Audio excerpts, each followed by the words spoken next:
저는 평생 엄마를 미워하며 살았습니다. 엄마는 저를 고아원에 버렸고 저는 가족 없이 컸습니다. 그런데 엄마가 세상을 떠나고 나서야 저는 그 모든 게 제 오였다는 걸 알게 됐습니다. 그 순간 제 심장은 찢어졌고 제 인생은 무너졌습니다. 1970년대 경북 안동 외곽의 가난한 시골 마을. 지호는 5살.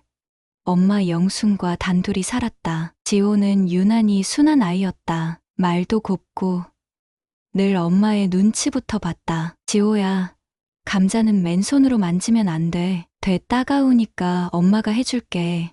엄마는 언제나 그런 말투였다. 다정하고 온기가 가득했다. 지호는 그 말에 고개를 끄덕이며 조용히 뒤로 물러섰다. 그런 아이였다. 아침이면 엄마보다 먼저 일어나 방문 앞에 앉아 있었다. 엄마가 눈을 뜨면 지호는 조용히 말했다. 엄마, 오늘도 일까?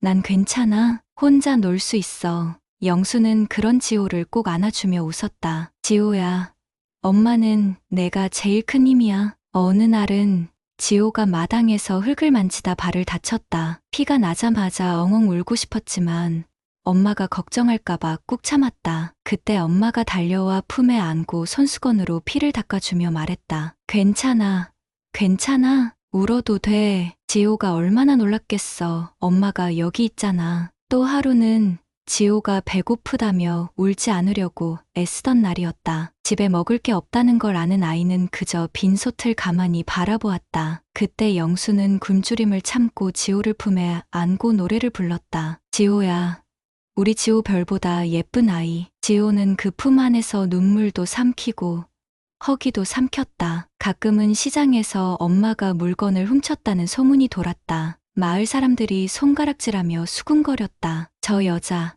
남편도 없이 애 하나 데리고 저러고 사는 거 봐. 혼자서 저 꼴로 애 키운다더라. 뭐가 그리 떳떳하다고 저렇게 다닌대? 지호는 그게 무슨 말인지 몰랐지만 엄마가 그날 밤소리 없이 우는 모습을 기억한다. 그러던 어느 날 마을 이장은 영순을 찾아와 협박하듯 말했다. 이 아이 혼외 자식이잖소. 시댁에서도 외면했다면서? 마을 체면도 있지. 이런 애는 도외지로 보내요. 영수는 울면서 고개를 저었다. 하지만 세상의 벽은 높았다. 그날 밤 지호는 몰래 엄마가 우는 걸 봤다. 방구석에 쪼그려 앉아 손으로 입을 틀어막고 울고 있었다. 지호는 아무 말 없이 조용히 다가가 엄마 손을 잡았다. 그 손이 얼마나 차가웠는지 그 감각을 지호는 평생 잊지 못했다. 영수는 지호를 업고 대구로 향했다. 아무것도 모르는 아이는 그저 잠이 들었다. 도착한 곳은 고아원. 영수는 멀리서 지호를 바라보며 속으로 수백 번 말한다. 미안하다, 미안하다, 지호야. 널 살리려는 거야. 엄만 널 버리는 게 아니야. 지호는 고아원에서 깨어났다. 낯선 침대, 낯선 천장, 낯선 냄새. 주변은 모르는 아이들로 가득했고 엄마는 어디에도 없었다. 처음 몇 날 밤은 울기조차 두려웠다. 누가 들을까봐 소리를 죽이고 이불을 뒤집어 쓰고 숨죽여 울었다. 엄마, 엄마 그 단어를 입에 올릴 때마다 가슴속 어딘가가 찢어지는 듯 아팠다. 며칠 후 보육원 아이들이 지호를 둘러싸고 말했다. 너 버려진 거지? 네 엄마 다시는 안 올걸? 여긴 그런 데야. 지호는 아무 말도 하지 않았지만 그 말은 독처럼 마음 깊숙이 스며들었다. 어느 날은 누군가 지호 도시락을 훔쳐갔다. 지호는 배가 고파 울음을 터뜨렸지만 다른 아이들은 비웃었다. 엄마도 없는 주제에 뭘 그렇게 징징대.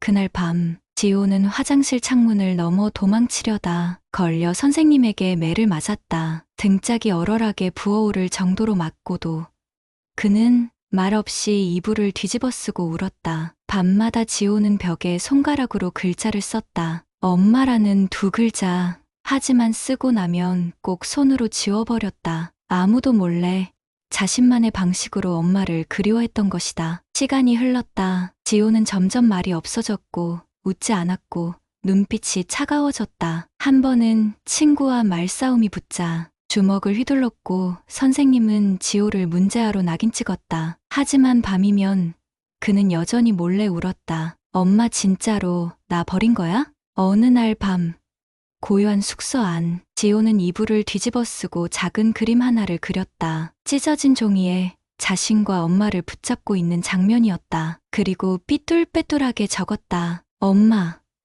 어디 갔어? 나 여기 있어. 그 그림은 이내 찢어졌다. 감정이 북받쳐 오른 지호는 종이를 구기고 담요를 물어뜯듯 입에 물고 울음을 삼켰다. 그럼에도 누군가 몰래 놓고 간 간식 하나, 새 양말 한 켤레, 빛바랜 헌책. 지호는 그게 누구의 것인지 몰랐지만 이상하게도 따뜻했다. 마치 누군가가 계속 자신을 바라보고 있다는 기분이 들었다. 그건 엄마였다. 하지만 지호는 아직 몰랐다. 그의 눈빛은 날이 갈수록 무뎌졌고 차가워졌고 어른들에겐 냉소적인 아이로 남았다. 하지만 아주 가끔 누구도 보지 않는 한밤중에 지호는 창밖을 바라보며 속삭이곤 했다. 엄마, 나 아직도 기다려. 한 번만이라도 날 안아주러 와줘. 그리고 다시 아무 일 없던 아이처럼 돌아가 이불을 덮고 잠든 척을 했다. 그리움은 그렇게 아이의 가슴에 뿌리처럼 자라났다. 지호는 고등학교 졸업 후 기술을 배우기로 했다. 학교는 이미 그에게 환영받는 곳이 아니었다. 쟤 또 싸웠대. 엄마도 없는 애가 뭘 배우겠다고. 결국 고등학교 졸업 후 바로 철공소에 취직했다. 매캐한 연기, 무거운 쇳덩이, 거친 말투들, 그 속에서 지호는 점점 더 무뎌져 갔다. 처음엔 말도 곱게 하려 했지만 세상은 그런 지호를 우습게 봤다. 야, 너 어제 일 왜 그따위로 했어? 죄송합니다. 죄송하면 다야? 너 엄마가 그렇게 가르치디? 그 말에 지호는 머릿속이 하얘졌다. 엄마라는 단어에 심장이 쿵 내려앉았고 손이 떨렸다. 지호는 그날 저녁 술에 취한 선배와 다시 마주쳤다. 야, 너 엄마 없잖아. 버려졌다는 소문 맞다며? 그 순간 지호의 눈이 붉게 달아올랐다. 참으려 했지만 손이 먼저 나갔다. 술잔이 바닥에 부서지고 지호는 선배의 멱살을 붙잡고 소리쳤다. 내 엄마 얘기 함부로 하지 마. 아무것도 모르면 입 닫고 살라고. 철공소는 결국 그를 내쫓았다. 너 같은 놈은 어디서도 못 버틴다. 내 성질머리나 고쳐. 지호는 거리를 방황하며 막걸리 한 병을 들고 전봇대 아래 주저앉았다. 어릴 적 엄마가 불러주던 자장가가 문득 떠올랐다. 지호야, 우리 지호 별보다 예쁜 아이. 그 가사가 귀에 맴돌며 눈물이 왈칵 쏟아졌다. 엄마, 나 왜 이렇게 살아야 해요? 엄마가 날 안 버렸으면 나 지금 이러지 않았겠죠? 그는 어둠 속에서 무릎을 끌어안고 울었다. 더 이상 아무도 울어주지 않는 세상에서 스스로를 끌어안고 울었다. 그리고 마음속으로 되뇌었다. 엄마, 당신이 날 버려서 내가 이렇게 망가졌어요. 정말이에요. 영수는 지호를 고아원에 맡긴 후 지옥 같은 삶을 살았다. 밤마다 악몽에 시달리며 눈물로 잠들었고 아침이면 지호 얼굴을 그리워하며 베개를 끌어안고 몸을 떨었다. 자신이 저지른 선택이 옳았는지 아니면 돌이킬 수 없는 죄였는지 매일 가슴을 찢으며 자책했다. 서울의 허름한 여인숙에서 청소일을 하며 겨우 끼니를 이어갔고 어떤 날은 하루 종일 굶은 채 남은 음식 쓰레기를 주워 먹기도 했다. 냄새나는 음식물 봉투에서 꺼낸 김밥 조각 하나를 손에 들고 울며 중얼거렸다. 지호는 이런 거 먹으면 안 되는데 우리 지호는 일자리를 구하기 위해 먼 곳까지 걸어 다녔고 손바닥이 터지고 발바닥엔 피가 배겨도 멈추지 않았다. 하지만 일은 쉽지 않았다. 생계를 위해 술집 설거지까지 하기도 했고 어떤 날은 손님에게 치욕적인 말을 듣고도 참아야 했다. 아줌마, 애버린 얼굴 맞네. 그 눈빛 보면 다 알 수 있거든. 그 말에 영수는 아무 말 없이 고개를 숙이고 어두운 뒷골목에 쪼그려 앉아 소리 없이 울었다. 몸이 아파도 병원엔 갈 수 없었다. 해열제 하나 사기조차 벅찼고 어느 날은 고열로 쓰러져 골목길에 방치되기도 했다. 의식이 흐려진 와중에도 손끝으로 허공에 지호라는 이름을 써보았다. 그렇게나 보고 싶고 안고 싶었기에 비좁은 여인숙에서 추운 겨울 찬 바닥에 이불 하나 덮고 누운 밤 손가락이 얼어붙듯 시린 와중에도 지호의 얼굴을 떠올리며 중얼거렸다. 조금만 더 참자. 나중에 지호가 다 알게 될 거야. 엄마가 얼마나 사랑했는지. 남의 집 빨래를 하다 허리를 다쳐 더는 무거운 짐을 나를 수 없게 되었을 때 그녀는 죽음을 떠올렸다. 하지만 이내 가슴에 남겨둔 낡은 사진 한 장을 꺼내보며 마음을 붙잡았다. 사진 속 지호의 웃는 얼굴이 그녀를 다시 살아가게 했다. 아픈 몸으로 재활용을 주워 몇 푼을 벌며 매달 꼬박꼬박 적금을 넣었다. 구멍 난 바지 주머니에 통장을 꾹 쥐고 중얼거렸다. 지호야, 이건 내 거야. 엄마는 세상에서 너 하나만 있으면 돼. 그녀의 마음 한구석엔 늘 지호가 있었다. 음식을 먹을 때마다 지호는 이걸 좋아했지 생각했고, 텔레비전에서 아이들이 웃는 소리를 들으면 눈물이 먼저 흘렀다. 아동복 매장 앞을 지나칠 때면 괜히 몇 번이나 돌아보다 결국 발걸음을 떼지 못하고 서성였다. 어느 날 밤 누군가가 버린 작은 장난감 차를 주워 방 안구석에 놓았다. 먼지가 쌓여도 치우지 못했다. 그 장난감을 보며 중얼거렸다. 지호가 5살 때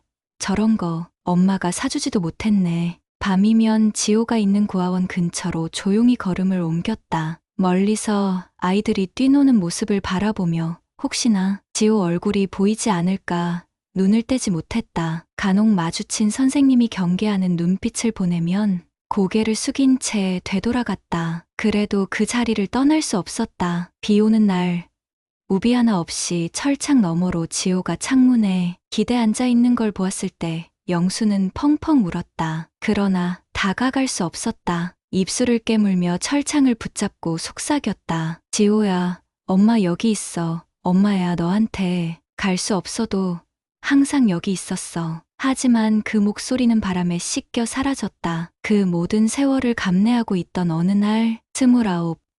그날도 평소처럼 막노동을 마치고 자취방에 들어온 지호에게 한 통의 전화가 걸려왔다. 여보세요? 혹시 이지호 씨 되시죠? 낯선 여자 목소리였다. 누구신데요? 어머니께서 돌아가셨습니다. 그 말을 들은 순간 지호는 멍해졌다. 마치 심장이 멈춘 듯 방 안의 공기가 싸늘하게 얼어붙었다. 어머니? 누구요? 영순 어머님이요. 당신의 생모이십니다. 전화기 너머로 울먹이는 기척이 전해졌지만 지호는 그 말을 곱씹었다. 그 사람이 죽었다고요? 나랑 무슨 상관인데요. 고인을 위한 장례를 지호 씨에게 맡기셨습니다. 유언장도 남기셨고요. 그날 밤 지호는 술을 마시고 한참을 거리를 걸었다. 머릿속엔 수천 가지 말이 맴돌았지만 결론은 하나였다. 이제 와서 무슨 유언? 무슨 장례야. 난 그 사람이 죽든 살든 상관없는 사람이야 아니었나? 하지만 마음 한구석에서 묘한 끌림이 일었다. 며칠 뒤 지호는 서울 외곽의 작은 장례식장에 도착했다. 허름한 상가 건물 2층, 조문객도 없는 썰렁한 빈소. 영순의 영정사진 앞에서 지호는 멍하니 서 있었다. 사진 속 엄마는 기억 속보다 훨씬 늙었고 쓸쓸해 보였다. 빈소 한쪽 구석에 작은 상자가 놓여 있었다. 유품이라고 적힌 종이 상자. 그 안에는 오래된 손수건, 편지 한 통, 그리고 낡은 통장이 담겨 있었다. 지호는 손이 떨리면서도 편지를 꺼냈다. 봉투에 적힌 글씨. 지호에게. 엄마가. 그 순간 지호는 그 자리에서 무릎을 꿇었다. 편지를 펼치기도 전에 이미 눈물이 흘러내렸다. 그 글씨체는 따뜻했다. 한 글자, 한 글자마다 엄마의 온기가 스며 있었다. 엄마 대체 왜 이제야, 왜 지금에서야? 편지를 펴들고 지호는 천천히 읽어나가기 시작했다. 지호야, 내 사랑하는 아들 지호야. 엄만 널 버린 적이 없다. 오히려 널 살리기 위해 나를 포기한 거야. 그때 나는 너무 어려웠고 세상은 우리를 받아주지 않았단다. 너를 데리고 마을을 떠나는 순간부터 엄만 죽은 목숨이었어. 고아원 근처 골목에 너를 내려놓고 숨어서 지켜봤단다. 내가 직접 막히면 안 받아줄까봐 너무 무서웠어. 그 이후 엄만 매달 너를 보러 갔단다. 몰래 그림자처럼. 너 학교 간 날엔 먼 발치에서 보기도 했어. 너 도시락 못 가져간 날엔 내가 몰래 채워놨어. 한 번은 너 아픈 날 밤새 내 방 창밖에서 서 있었단다. 들어가고 싶었지만 혹시라도 너를 놀라게 할까 봐 그냥 그렇게 멀리서 울면서 서 있었어. 또 한 번은 내가 친구들과 싸우고 얼굴에 상처가 나 있었지. 그날 밤 몰래 간호사인 척 들어가 약을 발라주고 나왔단다. 그게 나였다는 걸 넌 몰랐겠지. 생일 때마다 나는 근처 가게에서 풍선을 사고 너 몰래 학교 담장 너머로 보냈단다. 혹시라도 너한테 들킬까봐 도망치듯 도망가곤 했어. 나는 단 한순간도 널 버린 적이 없단다. 너를 위해 돈을 조금씩 모았어. 남들이 보면 아무것도 아닌 돈일지 모르지만 엄만 그 돈을 내 미래라고 생각했단다. 너 대학 못 간다 했을 때 밤새 울었어. 그게 다 내 탓 같아서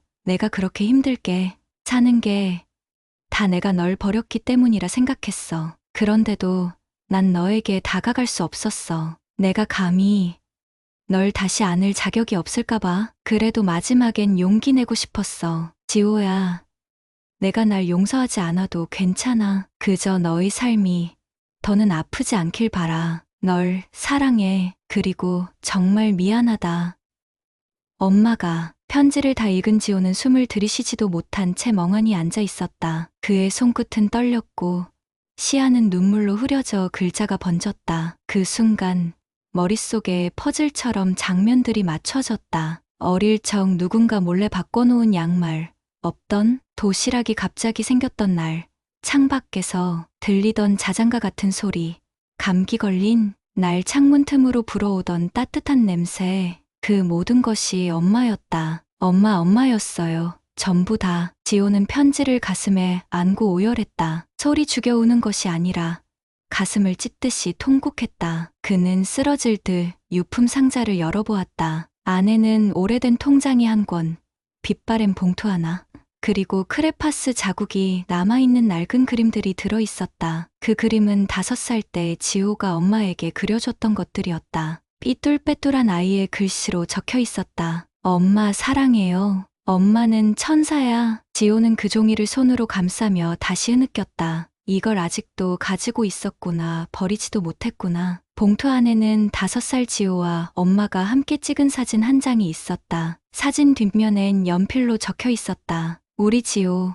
세상에서 제일 소중한 내 아이. 지호는 사진을 이마에 대고 흐느끼며 말했다. 엄마, 내가 정말 몰랐어요. 엄마가 이렇게 절 사랑한 줄 난 몰랐어요. 그는 빈소 복도 한가운데서 무릎을 꿇고 엎드려 울었다. 그 오랜 세월 동안 지호는 원망만을 품고 살아왔다. 하지만 그 순간 가슴속에서 무엇인가 무너져 내리며 따뜻한 빛이 스며들기 시작했다. 지호는 속으로 되뇌었다. 엄마, 나 이제 당신의 아들로서 살아볼게요. 당신처럼 사랑하며. 장례식이 끝난 뒤 지호는 영순의 유품 상자를 다시 들여다보았다. 편지와 사진 외에도 작은 상자 하나가 더 있었다. 그 안에는 지호가 5살 때 쓰던 낡은 크레파스, 지호가 엄마에게 그려줬던 그림 몇 장이 고스란히 보관되어 있었다. 그 종이엔 삐뚤빼뚤한 글씨로 이렇게 적혀 있었다. 엄마 사랑해요. 엄마는 천사야. 지호는 그 글씨를 보며 또다시 흐느꼈다. 그렇게 오래된 종이를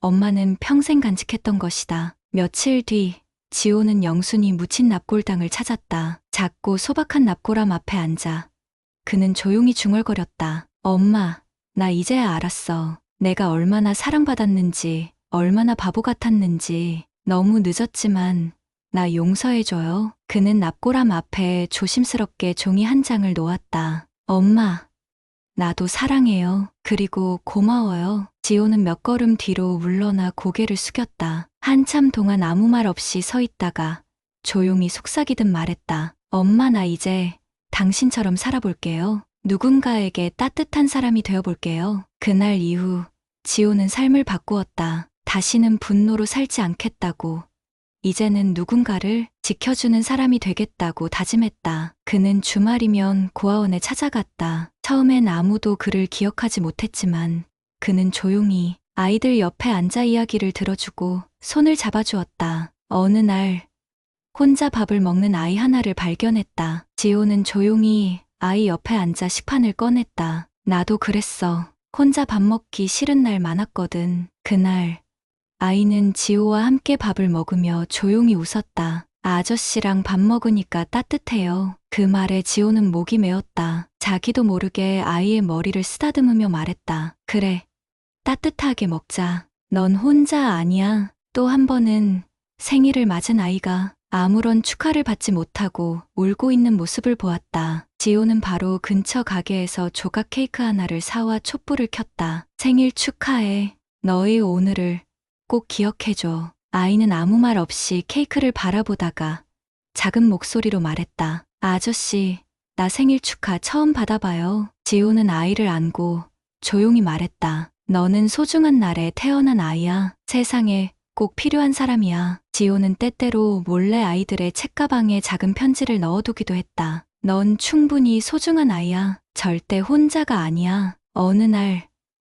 한 아이가 그 편지를 들고 지호에게 말했다. 그 말 정말 감동이었어요. 그래서 나도 포기 안 했어요. 그 말에 지호는 눈시울이 붉어졌다. 그리고 속으로 되뇌었다. 엄마, 나 잘하고 있죠? 가을 운동회 날, 지호는 아이들을 위해 작은 간식과 선물을 준비했다. 운동장 끝자락에 앉아 뛰노는 아이들을 바라보며 조용히 미소 지었다. 그 모습은 마치 울던 아이 지호에게 엄마가 보내던 눈빛 같았다. 그는 이제 알았다. 자신은 더 이상 버려진 아이가 아니었다. 누군가를 지켜주는 어른, 사랑을 전하는 사람이 되었다. 그리고 오늘도 아이들 곁에서 속삭인다. 괜찮아.